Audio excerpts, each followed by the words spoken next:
एउटा चाइनिज कथा। ऊ ताङ भन्ने एकजना सिकारी एक दिन आफ्नो छोरोले साह्रै रहर गरेको कारण छोरो पनि लिएर एक्लो छोरो उनलाई पनि लिएर शिकारमा निस्कन्छन्। शिकार खोज्ने क्रममा धेरै लामो यात्रापछि जङ्गलभित्र छिरेपछि एउटा सानो मृगको पाठो देख्छन् र बाउचाहिँले मुसुक्क हाँसेर भन्छन्, बाबु हेर हेर, अब त्यो पाठोलाई शिकार गर्ने भएँ मैले। हेर्दै गर है, तिम्रो बाउको निशाना कतिको तगडा छ, आज थाहा पाउनेछौ तिमीले। तिमी गर्व गर्नेछौ मेरो निशानाप्रति, तिम्रो बाउको निशानाप्रति। साँच्चै शिकारी ऊ टाङले बाण के हानेको थियो, पाठोलाई परिहाल्यो।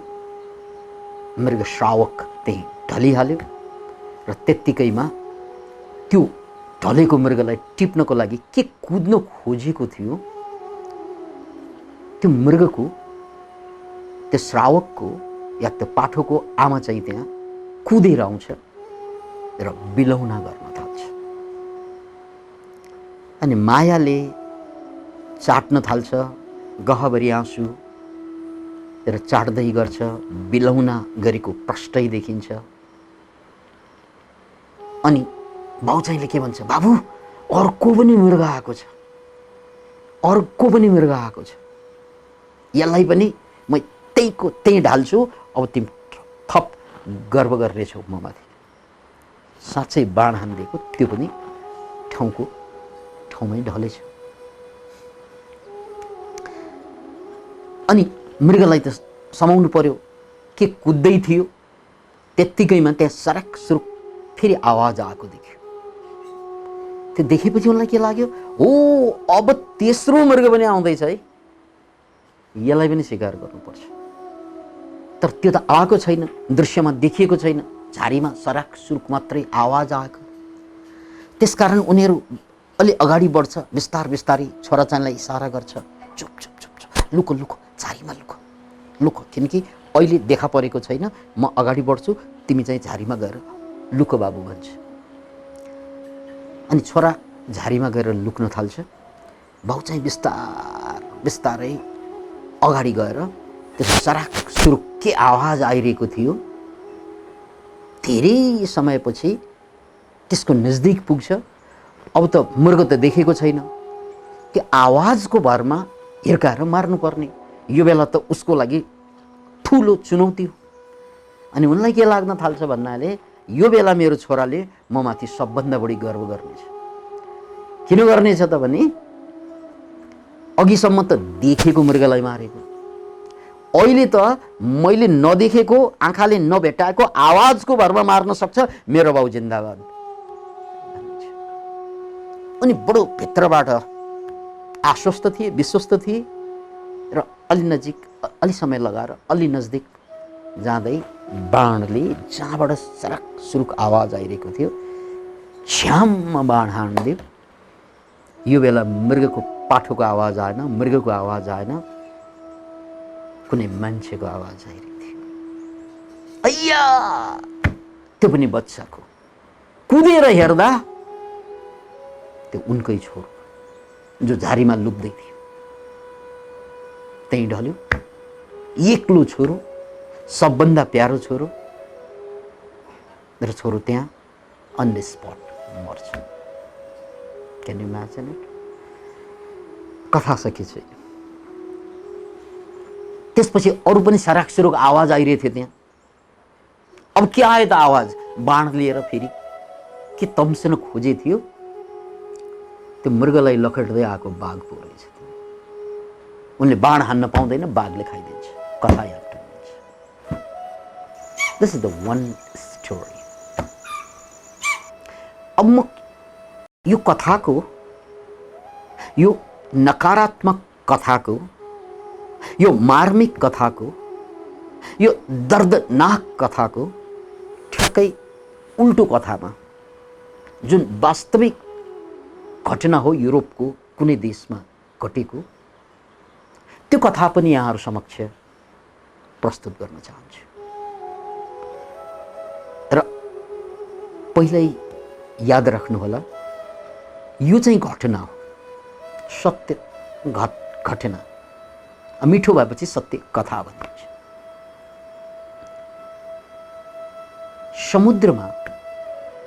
समुद्रमा केही मान्छे हराइरहेको थियो अनि ती मान्छेलाई बचाउनका लागि एउटा जहाज, एउटा सानो डुङ्गा केही मान्छे बोकेर त्यो समुद्रमा हराइरहेको, किनकि तुफान चले थियो र नाउ पल्ट्यो, मान्छे हरायो। यिनीहरूलाई त खोजेर ल्याउनु पर्यो, नत्र यिनीहरू मर्छन्, कति मरि पनि सके होलान्। यसकारण एउटा सानो डुङ्गामा केही मान्छे गएर धराधर त्यो पानीमा डुबिरहेका मान्छेलाई उद्धार गर्दै ल्याए। डुङ्गा सानो थियो र त्यहाँ मान्छे अलि बेसी थिए, कति मान्छे मरि पनि सकेका थिए। बाँचे जतिलाई बचाएर किनारमा ल्याए र त्यतिन्जेल त्यो समुद्रको किनारमा थुप्रै मान्छेहरू जम्मा भइसकेका थिए तमासा हेर्नको लागि। अनि केही मान्छे बचाएर ल्याए, कति मान्छे पीडित भएर उत्सुक भएर आफन्त मेरो को मरे भनेर अथवा मेरा को बचे भनेर हेर्नको लागि पनि आइरहेका थिए। त्यसकारण सबै मान्छेहरू एकदम स्तब्ध भएर हेरिरहेका थिए, को बचे होलान्, को मरे होलान्।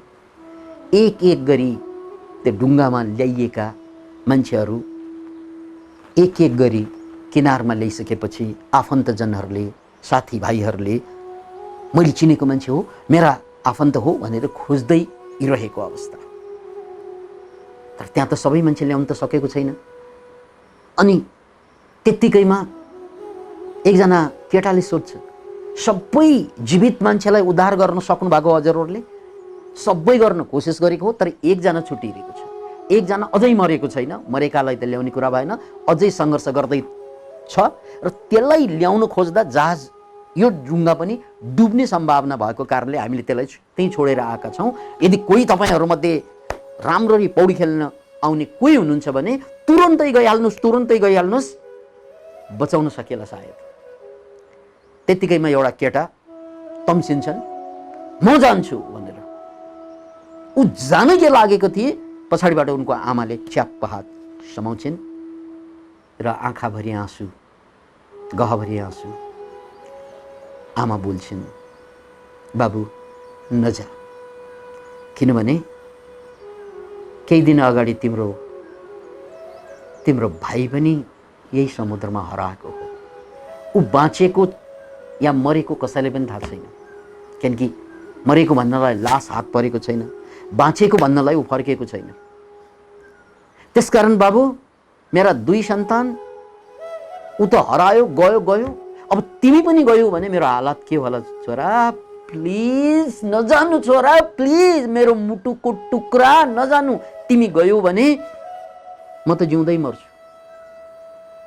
छोरा चाहिँले हात झट्के, किनकि त्यहाँ सुनिरहने समय पनि थिएन, उनलाई राम्रो पौडी पनि आउँथ्यो। पानीमा हाम फालिहाल्यो र एकछिनपछि उनले त्यो मर्न लागेको अन्तिम अवस्थामा त्यो सङ्घर्ष गरिरहेको त्यो मान्छेलाई च्याप्प समाउँछ र पौडी खेल्दै किनारमा आउँछ। र किनारमा आउँदा सबैले ताली बजाउँछ, धन्यवाद, तिमीले बचायो एउटा मान्छेलाई। अनि आमा चाहिँ पनि ओहो मेरो छोरा फर्क्यो भनेर हेर्न आउँदा आमा गदगद भइन्, किनकि उनले फर्काएर ल्याएको त्यो केटा जो हिजो अस्तिबाट हराइरहेको उनकै भाइ थियो। एकछिन गहिरो सास फेर्नुहोस्। अब पहिलो कथाको दृश्यमा जाउँ। पहिलो कथामा एउटा सिकारीले आफ्नो बालबच्चालाई हुर्काउन पाल्नको लागि अरूको बच्चाहरू मार्ने गर्थे। भेटे माउलाई नभेटे बच्चालाई सही। अनि त्यो बच्चालाई मार्नुको उद्देश्य के त भन्नाले आफ्नो बच्चालाई हुर्काउनलाई, आफ्नो बच्चालाई खुवाउनलाई। किन इमेजिन, अरूको हत्या गरी गरी अरूलाई सिध्याई उनी त्यही काम गर्थे। किनकि काम दुनियाँमा थुप्रै हुन्छन्, हत्याई मात्रै त काम होइन। र यो पनि याद राख्नुहोस्, अति सर्वत्र वर्जयते, कि एकजना मान्छेले पशुवध गर्नु हुँदैन भन्ने अर्थमा त नजाउँ। किनकि यदि निड अफ किल भइदियो भने त्यो मार्नै पर्ने, नमारिकन बाँच्नै नसक्ने अवस्था। जस्तै बाघले मृगलाई नमारिकन बाँच्नै सक्दैन, त्यो अवस्थामा हत्या पनि, हिंसा पनि अहिंसा भनिदिन्छ। याद राख्नुहोस्, यदि नमारिकन सर्भाइभै नहुने अवस्था छ भने त्यहाँ हिंसा पनि अहिंसा भनिदिन्छ। तर जहाँ नमारिकन अरूलाई हत्या नगरिकन बाँच्ने अवसर हुन्छ त्यहाँ अरूलाई हत्या गर्नु भनेको पाप हुन्छ। त्यस्तै कुरा गाली गर्नुमा, त्यस्तै कुरा पिट्नुमा, त्यस्तै कुरा अरूलाई दुःख दिनुमा, अरूलाई दुःख नदिकन, अरूलाई नपिटिकन, अन्न गाली नगरिकन सबै कुरा चल्छ सामान्यतया संसारमा। तर त्यति हुँदाहुँदै पनि मान्छेले गाली गर्छन् अरूलाई, मान्छेले पिट्छन् अरूलाई, मान्छेले शोषण गर्छन् अरूलाई। नगरिकन पनि बाँच्ने अवस्था हुँदाहुँदै गरियो भने त्यो पाप हो। होइन, त्यो बाध्य पर्यो भने त्यसलाई शास्त्रमा आपत धर्म भनिन्छ। आपत धर्ममा सबै चल्छ। याद राख्नुहोस् यो कुरा, आपत धर्ममा सबै चल्छ। तर सामान्य अवस्थामा अरूलाई दुःख दिन पाइँदैन। अतः यो सिकारी जसले अरूलाई मारी आफ्नो सन्तानलाई हुर्काइरहेका थिए। याद राख्नुहोस्। अतः यसरी चोइस अरू हुँदाहुँदै पनि अरूलाई मार्न थाले, अरूलाई दुःख दिन थाल्यो भने ल अफ कर्मको हिसाबले त्यसले परिणाम त भोग्नु पर्छ। किनकि as you sow you reap. तपाईँले जे रोप्नुहुन्छ त्यसैको त फल काट्नुहुन्छ। जैसा बोए अन्न, जस्तो बोइन्छ त्यस्तै कटाइ हुन्छ। बस उनले अरूलाई मार्दै गए र अन्ततः उनकै छोरा मारिन पुगे। अतः यसको त सीधा सन्देश मैले भनिहालेँ, आपद धर्म बाहेक अरूलाई दुःख दिने, गाली गर्ने, पीडा दिनेदेखि लिएर हत्या गर्ने काम हुँदैन भन्ने यसलाई सन्देश नम्बर 1 भनेर बुझ्नु। अब मान्छेले अरूलाई दुःख दिएर, अरूलाई शोषण गरेर, अरूमाथि अन्याय गरेर, अरूलाई मारेर पनि निर्वाह गर्न सकिन्छ, आफ्नो जीविका चलाउन सकिन्छ या जीवनशैली बनाउन सकिन्छ। यो एउटा उदाहरण हो। यस्ता खाली मान्छे दुनियाँमा थुप्रै हुन्छ। अब अर्को कथामा, दोस्रो कथामा जहाँ नगए पनि हुन्थ्यो, किनकि त्यो समुद्रमा गएको भए मर्न पनि सक्छ। आमा चाहिँले नगर्न नै आग्रह गरे कि, तर आमा चाहिँको कुरा पनि नसुनिकन जुन छोरा जम्प गरेर गए, ऊ कसको लागि गए त भन्नाले कसैलाई बचाउनको लागि गए। याद राख्नुहोस्, कसैलाई बचाउनु। आमाको वचनलाई काट्नु हुँदैन। मातृदेवो भव, पितृदेवो भव, आचार्य देवो भव, यिनीहरूको वचन काटिँदैन। याद राख्नुहोस्, आमा पनि भगवान स्वरूप, बाबा पनि भगवान स्वरूप, आचार्य पनि भगवान स्वरूप, किनकि उनीहरूकै आशीर्वादले हाम्रो जीवन बन्ने हो। तर यति हुँदाहुँदै पनि यो केटाले चाहिँ हात झट्काएर गए कि उनले गलत गरेको हो? होइन, त्यो आपत धर्म हो। याद राख्नुहोस्, आपत धर्म। सामान्यतया हामी कोठाभित्र छिर्छौँ केबाट? ढोकाबाट छिर्छौँ, जान्छौँ पनि ढोकाबाट। तर भुइँचालो गयो भने मेरो ढोका खुलेन भनेर बसिरहन आवश्यकता पर्दैन। झ्याल फोडेर निस्किन्छ, दरवाजा तोडेर निस्किन्छ। सामान्यतया तोडेर निस्किन्छ। दिनदिनै दरवाजा ढोका टोडेर निस्क्यो भने त्यो दिनदिनै झालबाट कुद्यो भने हालत के होला। तर भुइँचालो गयो, आग लागि भयो, आतंकवादी हमला भयो भने अनि यो जम्मै नियम तोड्ने अधिकार प्राप्त हुन्छ। त्यसकारण त्यहाँ कज अरूलाई बचाउने, उनको ज्यान जाने, त्यो कजमा आपद धर्म लागू हुन्छ। त्यसकारण शास्त्रमा मातृदेवो भव, पितृदेवो भव, आचार्य देवो भव भन्दा भन्दै पनि यदि मुक्तिको यात्रा हो, अध्यात्मको यात्रा हो, ज्ञानको यात्रा हो भने, किनकि परमात्मातिरको यात्रा हो भने यसलाई पनि आपद धर्म सम्झ, सबैलाई टोडेर जानु मिल्छ। किन जाने? किनकि त्यहाँ उद्देश्य एकजना मान्छे महान बन्यो भने एउटा आमा बाबाले त्यहाँ दुःख पाएको देखे तापनि लाखौं करोडौं मान्छे, करोडौं आमा बाबाले अन्ततः सुख, शान्ति, मुक्ति, ज्ञानको बाटो फेला पार्नेछ। त्यसकारण त्यहाँ आपद धर्म नै लागू हुन्छ। ओके, अतः यो दुईवटा कथाबाट हामीले ल अफ कर्मलाई बुझ्ने हो। उनले ज्यानको बाजी लगाएर लजा दाइलाई भाइलाई बचाउन त गएका होइनन्, दाइ भाइ भनेर त गएका होइनन्। उनी किन गए त भन्नाले बचाउनु पर्छ, यो आपद धर्म हो। कसैको कुरा सुन्नु हुँदैन आपद धर्ममा, किनकि सुनिरह्यो भने उसले घुमाइदिन्छ तपाईलाई। याद राख्नुहोस्, आपद धर्म पर्यो भने कसैसँग सल्लाह लिनै पर्दैन, भित्रबाट इन्ट्युटिभली, अन्तर मनले, अन्तस्करणले जो आवाज दिन्छ, जो पेटैबाट आउँछ, याद राख्नुहोस्, त्यो आवाज तपाईको सबभन्दा ठुलो मार्गदर्शक हुन्छ। त्यो आपद धर्म भनिन्छ त्यसलाई। र त्यो आपद धर्ममा त्यस्तो आवाज आउँछ र त्यो आवाज अन्तर मनको आवाज सुनिन्छ। र उनले त्यसरी गएर चाहिँ हामफाले ज्यानकै बाजी नै लगाएर, तर पुरस्कार के पाए त भन्नाले उनकै गइसकेको भाइ, उनी नगएको भए भाइ सिद्धिन्थ्यो, उनी नगएको भए भाइ सिद्धिन्थ्यो। तर भाइलाई बचाउने भनेर गएको होइन, पुरस्कार स्वरूप परमात्माको तर्फबाट, ए भाइ तिमीले राम्रो काम गर्यौ, पुरस्कार लिएर जाऊ तेरो भाइ। अरे भाइ तिमीले राम्रो काम गर्यौ, तिमीले महान काम गर्यौ, पुरस्कार स्वरूप लिएर जाऊ। ए ब्यादा तिमीले खराब काम गर्यौ, अब दण्ड स्वरूप तेरो छोरा सिद्धिन्छ। खराब काम गर, दण्ड त्यही छ, छोरा सिद्धि। असल काम गर, भाइ प्राप्त भयो। त्यसैले